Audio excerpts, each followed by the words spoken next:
بسم الله الرحمن الرحیم. السلام علیکم ګرانو مینوالو، زه یم ستاسو ورور ستاسو قربالي که زمان امن ټي وي سره ستاسو په خدمت کې حاضر یم.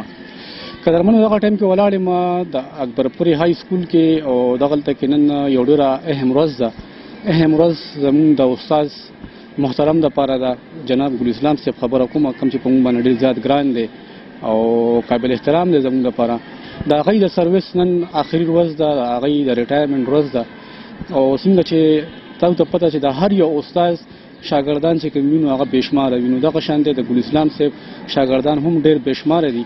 مختلف شعبو کې دي، څه پکې استادان دي، نن څه پکې مختلف ډپارټمنټ کې دي او په ښه ځایونو کې نن سبا چې دی نوکران دي، هغوی هلته کې خپل خدمات چې کوم دی نو مخ په وړاندې باندې بوځي.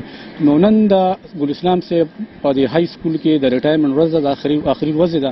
په دې کې نن د دوی چې څومره شاګردان دي، که هغه نن په سکول کې دي او که کوم د سکول نه فارغ شوي دي، که هغه د دوی د سروس په دوران کې چې څومره راغلي دي، جون سره تړلې چې کوم روزګار دی، کار روزګار دی، هغه ټول شاته پریښي دي او نن دلته کې د استاد صاحب دپاره راغلي دي.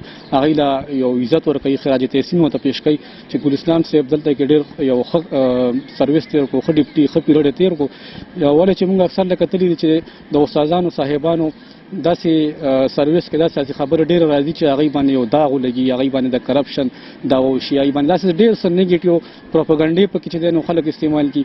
خو د ګل اسلام صاحب د سروس مونږ هم ګوایان ولې چې مونږ هم د هغوی شاګردانو کې راځو.